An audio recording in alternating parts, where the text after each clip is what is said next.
गांव के बाहर एक पुराना स्कूल था। टूटी हुई खिड़कियां खाली आंखों जैसी लगती थीं। लोग स्कूल के बारे में फुसफुसाते थे। अजीब आवाजें, चलती परछाइयां। कोई पास जाने की हिम्मत नहीं करता था। भूत होते ही नहीं है। राहुल और उसके दोस्त डरते नहीं थे, वे कहानियों पर हंसते थे। एक दिन उन्होंने शर्त लगाई, स्कूल में एक रात बिताने की, बस ये साबित करने के लिए कि भूत नहीं होते। मजा आएगा, है ना? मुझे भी लगता है। शाम ढलते ही वे स्कूल पहुंचे। हवा किसी भूली हुई आत्मा की तरह गरज रही थी। पुराना गेट चीख रहा था, मानो चेतावनी दे रहा हो। वे अंदर गए। हवा ठंडी थी, सन्नाटा छाया हुआ था। स्कूल अंधेरा और धूल भरा था। हर कोने में मकड़ी के जाले लटके हुए थे। टूटी कुर्सियां जमीन पर बिखरी पड़ी थीं। जैसे ही धूल उनके चारों ओर घुमड़ी, राहुल और उसके दोस्तों को खांसी आ गई। छी, ये जगह कितनी डरावनी है। वे एक क्लासरूम में पहुंचे। कमरा चांदनी से थोड़ा रोशन था। किताबें जमीन पर बिखरी पड़ी थीं। सामने एक लकड़ी का डेस्क था। वे टूटी खिड़कियों से हवा की सीटी सुन सकते थे। सुना तुमने? अचानक एक किताब शेल्फ से गिर गई। धूल उड़ी, चांदनी में घूमती रही। दोस्त जम गए। उनके दिल तेजी से धड़क रहे थे। उन्होंने सुना, सन्नाटा। बस हवा ही तो है।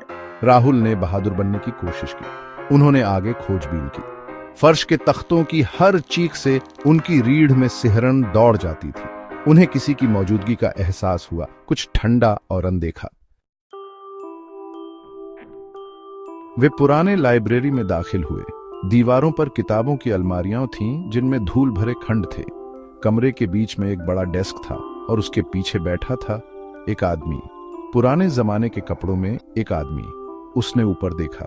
उसकी आंखें अंधेरे में धीरे से चमक रही थीं। दोस्त हांफने लगे। दहशत से उनका खून जम गया। आप कौन हैं? मैं यहाँ टीचर था। वो आदमी उदास होकर मुस्कुराया। इस स्कूल की एक कहानी है। उसने उन्हें बहुत पहले के समय के बारे में बताया। स्कूल जिंदगी से भरपूर था। बच्चे हंसते, टीचर पढ़ाते। फिर एक तूफान आया, एक भयानक तूफान। छत गिर गई, सब अंदर फंस गए, कोई नहीं बचा।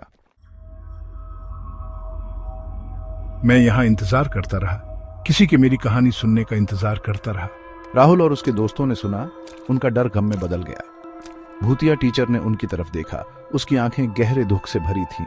अब तुम जानते हो, हमारी कहानी बताओ, गांव वालों को बताओ, फिर हम आराम से सो पाएंगे। और एक आह के साथ वह गायब हो गया। डेस्क के पीछे की कुर्सी खाली थी। बस उसके गम की गूंज रह गई। दोस्त स्कूल से चले गए। रात अभी भी अंधेरी थी, लेकिन अब वे डरते नहीं थे।